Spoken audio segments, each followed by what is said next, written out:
الحمد لله رب العالمين والصلاة والسلام على سيد الأنبياء والمرسلين أما بعد فأعوذ بالله من الشيطان الرجيم بسم الله الرحمن الرحيم. Please recite after me. الصلاة والسلام عليك يا رسول الله وعلى آلك وأصحابك يا حبيب الله. الصلاة والسلام عليك يا نبي الله وعلى آلك وأصحابك يا نور الله. The beloved and blessed Prophet sallallahu alaihi wasallam has said that the one who recites the most durood upon me in this world, the one who recites the most durood upon me in this world, he will be the closest to me on the day of judgment. Sallu ala al-Habib sallallahu ta'ala ala Muhammad sallallahu alayhi wasallam. The Prophet sallallahu alayhi wasallam has also said, Niyatul mu'mini khayrun min amali. That the intention of a believer is better than the act. And what can we take from this? The more good intentions we make before carrying out any virtuous act, the more reward we will attain.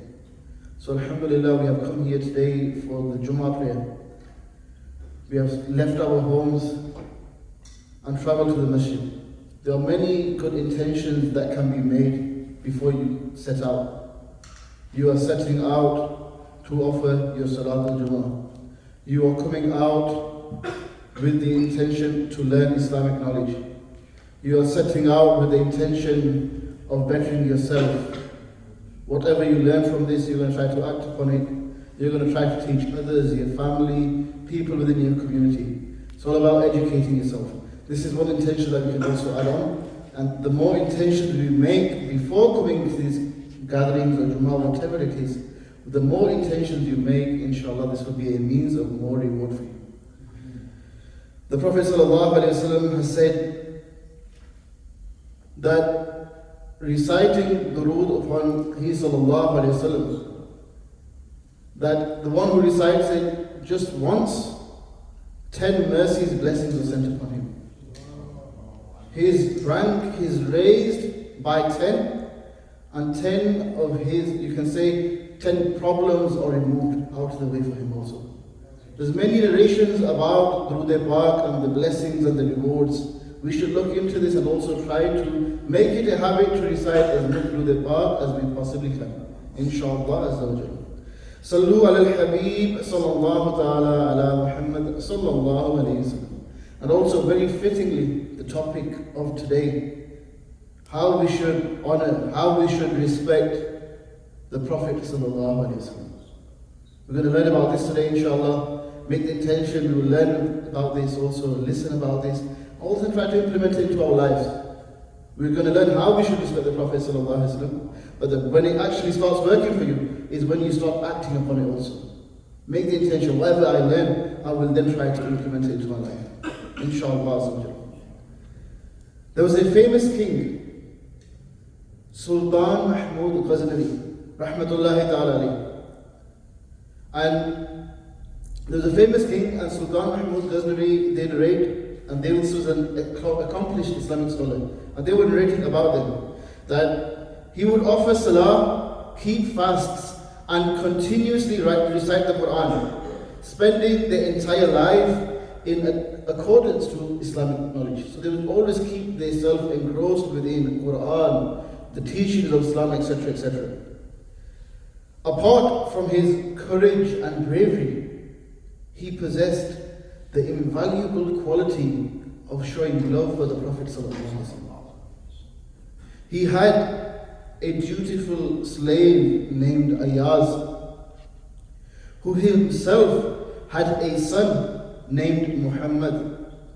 Sultan Mahmud Ghaznavi, rahmatullahi ta'ala alayhi, would always address him by this name. One day, the king did not do this. Instead of saying Muhammad, he addressed the boy by saying, O son of Ayaz. Hearing this, Ayaz began to think the king was upset or that something was not quite right. which is why he did not address his son by his name. So he said, Your Highness, has my son done something which is not correct or which is wrong, as you did not call him by his name on this occasion? Sultan Mahmud Ghaznavi rahmatullahi ta'ala alayhi replied, out of respect for the name of Muhammad, I do not say your son's name without wudu, as I was not in the state of wudu when I called upon him. It was not befitting for me to bring the blessed name to my lips at that time. Prophet is saying, this individual is saying, whenever I would call his son normally, I would be in the state of wudu, no problem. But at that particular time, I was not in the state of wudu. I could not bring to my lips Muhammad. Look at the level of respect. Great level of respect. Further, my dear Islamic brothers, our Master, the Messenger of Allah sallallahu alaihi wasallam, has countless names granted to him by Allah Almighty. The scholar Muhammad Mahdi Maliki rahmatullahi ta'ala alayhi has said, Allah has 1,000 names, and so does the Messenger of Allah sallallahu alaihi wasallam. Ibn Faris, a notable scholar, also adds to this discussion by saying, the Prophet sallallahu alaihi wasallam has over 2,000 names. Each of them illustrates a part of his sallallahu alaihi wasallam's biography or virtuous character in one way or another. These names, they are describing the biography or how the Prophet sallallahu alaihi wasallam, no doubt the Prophet sallallahu alaihi wasallam had great attributes, unimaginable attributes. Now these attributes are described by the many names given to the Prophet sallallahu alaihi wasallam. Imam Ahmad Raza Khan rahmatullahi ta'ala alayhi also sheds light on this beautiful topic. The great Imam says, the Messenger of Allah sallallahu alaihi wasallam has two personal names. His name is Ahmad in previous divine books and Muhammad in the Quran. In terms of his names, which correlate to his qualities and attributes. And these are countless. My dear Islamic brothers, inshallah today, we have the privilege of discussing the events in which individuals showed utmost respect, manners, love and reverence for the Prophet sallallahu alaihi wasallam. We will also learn what the Quran and Hadith order for us to do in terms of respecting the Prophet sallallahu alaihi wasallam. In the month of Zulqa'dah, in the 6th year after Hijrah, the Messenger of Allah sallallahu alaihi wasallam entered Makkah in the state of Ihram, intending to perform Umrah. He then departed towards Makkah, and 1,400 companions were also alongside.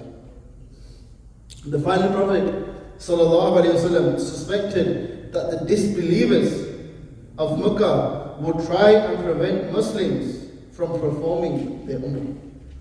For this reason, he first sent a person to a tribe, and from the tribe, he sallallahu alaihi wasallam sent a person towards Mecca, and this was to find out what was going on in terms of the disbelievers, what were they up to. When the Prophet sallallahu alaihi wasallam and his companions reached a place known as Usfan, the person sent by the Prophet sallallahu alaihi wasallam returned back and explained how all the Arab tribes had gathered together and decided not to allow the Muslims to enter into Makkah at any cost. So the Messenger of Allah sallallahu alaihi wasallam thought to themselves, and they led their companions down a different pathway, out instead of the main pathway where all the disbelievers were gathered. Reaching there, the Prophet sallallahu alaihi wasallam found, once they reached the other path, they looked and they could see what the disbelievers were doing. The disbelievers of the Quraysh were preparing up their arms, they were taking up, getting into the groups, getting ready for the Muslims to come forward. On the other hand, the Muslims were all in the state of Ihram. Taking this into consideration, the Messenger of Allah sallallahu alaihi wasallam decided to send someone to Makkah who may go and discuss a peaceful truce with the non-believers. So to come to some sort of resolution, some sort of agreement. So he sallallahu alayhi wa sallam is out thinking, who can I send forward? At first, he sallallahu alayhi wa sallam chose Sayyidina Umar Farooq radiyallahu anhu. But due to a specific reason, they decided to send Sayyidina Usman radiyallahu anhu to Mecca instead.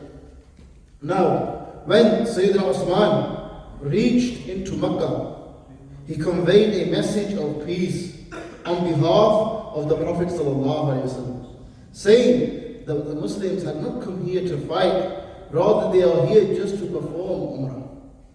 The disbelievers of Quraysh respected Sayyidina Usman radiallahu anhu in great ways, to a great degree, and this was due to that he was not only a very wealthy individual, but also supported his tribe and looked after their matters. Due to this, they did not mistreat him in any sort of way. Then they even said, we will allow you to perform Umrah, complete with tawaf and say, however, we will not allow Muhammad sallallahu alayhi wa sallam to come near the Kaaba. Sayyidina Usman radiallahu anhu, hearing this, completely refused the offer that was put in front of them. And he declared, I can never perform Umrah without the Messenger of Allah sallallahu alayhi wa sallam. Returning back to Hudaybiyah, where the Muslims had camped, the companions welcomed him and asked, O Abu Abdullah, and this was the title given to Sayyidina Usman, perhaps you have had the honor of performing tawaf. In other words, the companions are asking, perhaps you have had the honor of performing Umrah. Now, in a display of unshakable love and loyalty, Sayyidina Usman radiyallahu anhu replied in the following words. And they said, I take an oath by he who has the power over my soul. If I had stayed in Mecca for 1 whole year, but the Prophet ﷺ had stayed in Hudaybiyah, I would not have performed tawaf of the Kaaba unless he did so first. Further elaborating, the Quraysh offered me to do tawaf, i.e. do Umrah. They offered me. I did not accept this offer, as I will not go perform Umrah before he sallallahu alayhi wa sallam does it first. Look at the level of love. Now Sayyidina Usman radiallahu anhu, they're there. The Kaaba is through to them. The opportunity is there, open to perform Umrah. But out of love, respect for the Prophet ﷺ, they return back to their companions, to the tribe, and they did not offer Umrah at that time. Subhanallah. Sallu ala al-Habib sallallahu ta'ala ala Muhammad sallallahu alayhi wa sallam. Now we think to ourselves now, if we had the chance of doing Umrah alone, no one else there, would we give up this opportunity? We would take the opportunity straight away. Often matters come in, we get opportunities. We always think about ourselves. And look at this, the companions, how they worked. Thinking here, love of the Prophet ﷺ. And generally we can take a lesson from this. When you are with your Muslim brothers, if a situation arises, put your brothers before yourself. See how that feels. Unfortunately nowadays we are all pushing towards whatever it may be. Myself, myself, myself. Just me. But we should switch it around. Switch it around, and then when you give someone else the opportunity, that priority, and you see that smile on that brother's face, you see that happiness on that brother's face, the amount of peace that will give you, it will be amazing. This is something to also implement into your life. Bring a change. Think about others first. Inshallah azawajal. Coming back to this waqiyah, during the peace treaty of Hudaybiyah, Sayyidina Urwa bin Mas'ud, who was not yet a Muslim at that time, was sent by the disbelievers of Mecca to speak to the Prophet ﷺ in regard to the terms of the treaty. He saw the honorable companions respecting the Prophet ﷺ in a manner unlike any that he had seen before in his life. Returning to Mecca, he explained this to the disbelievers by saying, I take an oath by Allah, I have taken many delegations into the court of numerous kings. I have been to Caesar, the king of Rome, Kisra, the king of Iran, and Najashi, the king of the now Aksum kingdom. Yet I take an oath by Allah, I have never seen a king respected as much as by his followers than I had seen the companions of the Prophet ﷺ respected. I have seen many kings. So this disbeliever, at the time he was a disbeliever, after he's been to the Muslims, when he returned back, says I've met many kings, many kings, and their people as well. But no one, no tribe, no people of a certain king have shown as much respect as the people of the Prophet ﷺ, the companions of the Prophet ﷺ showed him. Again, love, respect. Another incident like this is reported, that there was a companion, and he says, I saw Bilal radiyallahu anhu with some water used by the Messenger of Allah sallallahu alaihi wasallam for wudu. The companions ran to acquire some of it. Whoever acquired even a little bit of that water began to rub it upon their faces and their bodies.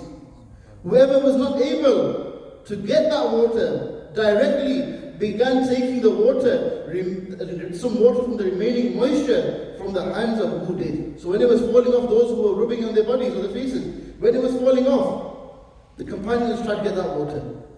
And this was it, the water of wudu which the Prophet ﷺ used. Again, look at that. Love. This is what you call love. My dear Islamic brothers, truly the honorable companions, alayhim ridwan, were overflowing with love and respect for the Messenger of Allah sallallahu alaihi wasallam. The way they showed respect for him is an example unmatched across the pages of history. No doubt.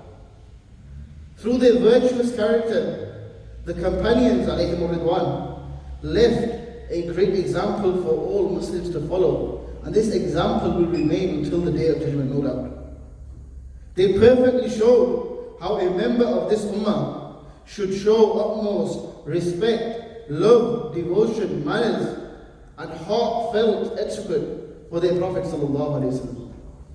Remember, from the blessed era of the Prophet ﷺ till today, all the honorable companions, alayhim ridwan, all their successors, all Islamic scholars, all saints of Islam, and every single Muslim have been exhibiting utmost respect for the Prophet ﷺ in one way or another. And inshallah, they will continue doing this until the Day of Judgment. And why shouldn't one do so? Why shouldn't we do this? As respecting the most honorable Prophet ﷺ is absolutely essential.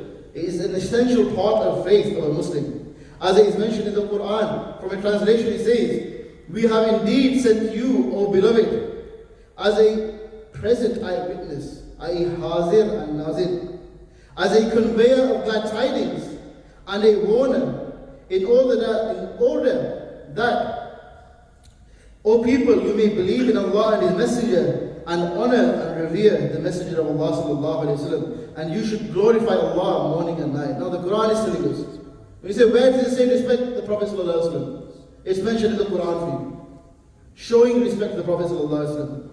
As explained by the famous scholar Qazi Iyaz rahmatullahi ta'ala alayhi, Allah has commanded people to show respect, reverence to His Prophet sallallahu alaihi wasallam, and He has declared this to be compulsory.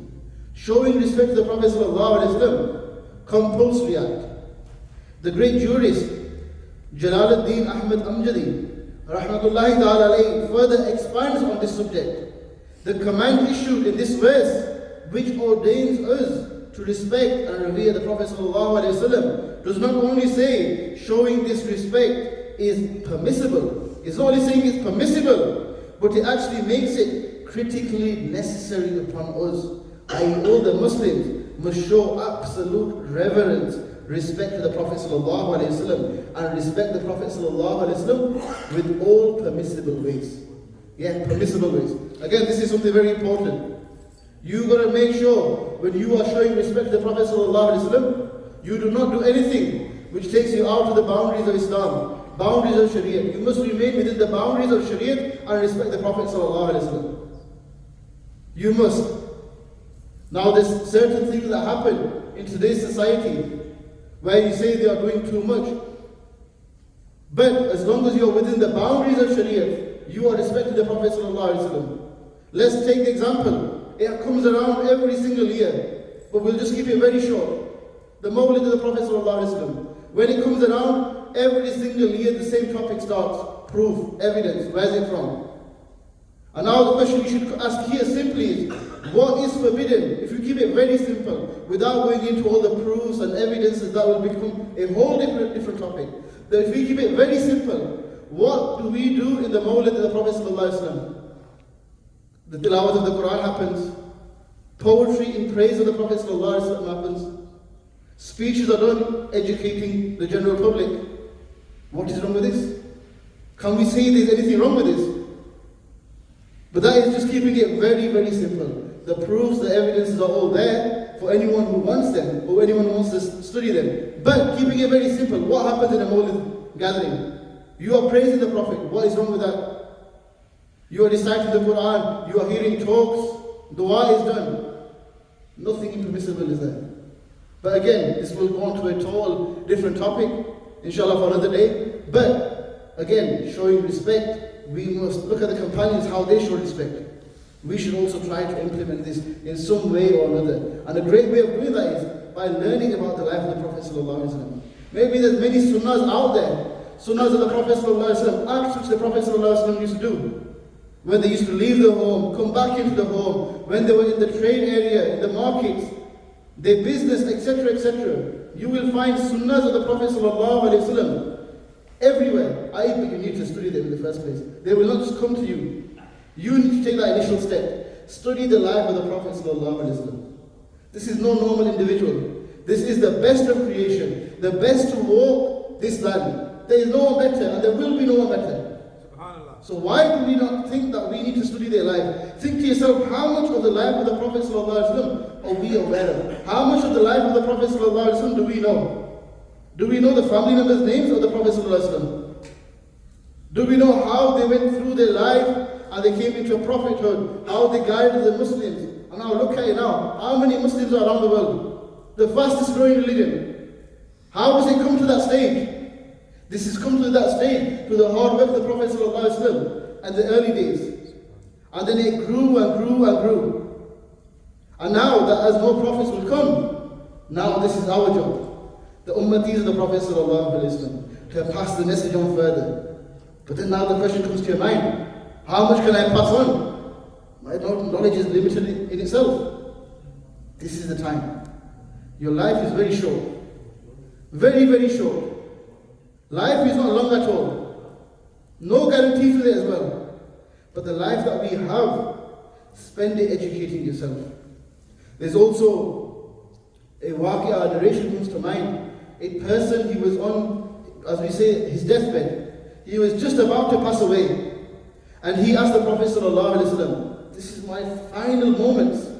Which act should I do now, which will be most beneficial for me? What should I do at this final time, final days, final hours? What should I do? Now here you can think to yourself, anything could have been said. But he ﷺ said, busy yourself in learning Islamic knowledge. Islamic knowledge. Don't think to yourself, I am too old, or I have gone past that stage.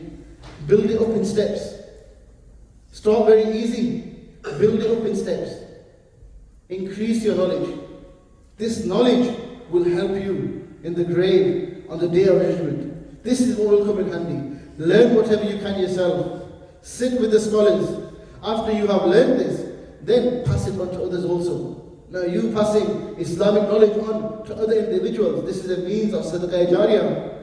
You pass on some knowledge to someone else, he passes it on to someone else. A chain has now been made. Who is the original teacher? You at the top. You are getting some reward from everyone. Any good that anyone else is doing, because you have told them, that reward is going on and on and on. You are the source. Why would you not want this? Just imagine, you teach 50 people something. You pass away, you are in your grave now. And they are teaching that on. In your grave, you are getting reward. What more would you want? Educate yourself. No doubt this world, whatever we have within it, the luxuries, they will be there. No matter how much wealth, everything else you get together, once you pass away, it will remain. No doubt. But if that means you need to take a few hours out of your diary, out of your work, and study the religion, I think it's well worth it. If you are doing something which you are getting rewarded in the grave once you have passed away, what more do you want? At that time, wealth does not come in handy. Yes, a balance does come in handy, but it's not your balance in your bank, it's the balance of your deeds. Are you in the positive, or are you in the negative? One more good deed than bad deed in your balance of deeds. When you pass away, you enter into paradise. But if it's the other way, one more bad deed than good deeds, then it will not be good. So if we have this opportunity, you have this chance, why should we not take it? We have this opportunity, we are well, we are alive, we have health. Everything is going for us now. If you go back 40, 50, 60 years, when initially our forefathers came to this country, they had it tough. They had to work hours and hours and hours on bare minimum wage and get by. But we now have everything in a plate for us. It is there. Do we take that chance? Or do we also give no time at all to the religion? The sacrifice our forefathers have given us, when they came to this place, the harshness that they had to go through, the difficult times, they have been through that. That is a great, massive sacrifice. Again, something you should be thankful to your parents about. If they never did that sacrifice at that time, who knows where you would be? Who knows what situation you would be in? So that sacrifice is there. They have done that for you. Now it's time for you. You have the opportunity. Surely you can take out some time every single day to learn the knowledge of the deen. It's not too much to ask. But this is what will help you in the grave. This is what will help you in the grave, on the day of judgment, etc., etc. We started off talking about the love of the Prophet ﷺ. We could have gone further on this topic also. There's so much that comes off this. That respect for the Prophet ﷺ is a must. Compulsory. Now, we all love the Prophet ﷺ. But now think to yourself, how do I express that love of the Prophet ﷺ? Am I doing the actions which the Prophet ﷺ actively did in their life? I.e. the Sunnah. Am I following it? Or am I not? Acting upon the Sunnah is a great way of showing love for the Prophet ﷺ. A great way. Study the biography of the Prophet ﷺ. Again, it all comes down to that. Educate yourself. Unfortunately, my dear Islamic brothers, if we find ourselves in a position where we lived our entire life and then we pass away and that's it, and if we are asked at that time by Allah, why do you not do this? This was first upon you. You have not completed your obligatory acts in your life. For example, your prayer or whatever it was. Now let's say an individual says there, Ya Allah, I did not know. If something is first upon you, the excuse I did not know is not enough. This comes down to ourselves. We need to educate ourselves.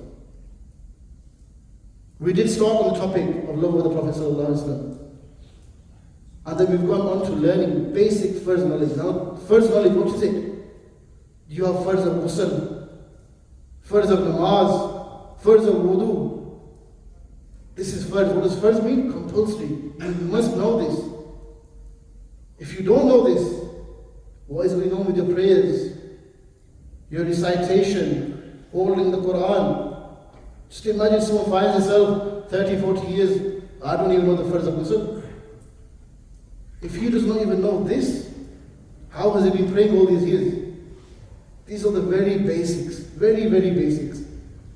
But the whole point of touching upon this is, it is not too late. You do repentance, you repent in the court of Allah Azza wa Jal now, for whatever you have done in the past, with a sincere heart, Allah is most forgiving. Allah will forgive as long as you have that sincere intention in your heart. Ya Allah, whatever I have done, I seek your forgiveness. I promise to change from today.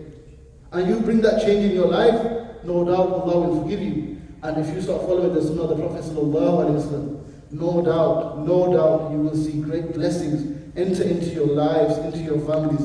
Problems, we have so many problems nowadays. Afflictions, problems, family problems, quarrels.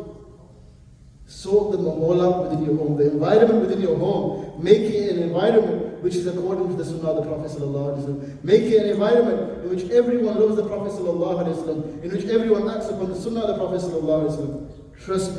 Trust me, you will see a change in your lives. May Allah Azza wa Jal give us the ability to act upon what has been said, to follow the sunnah of the Prophet sallallahu alaihi wasallam the best possible way, and to also follow the commandments of Allah in our day-to-day lives. Ameen bi jahi Nabi Ameen sallallahu alaihi wasallam.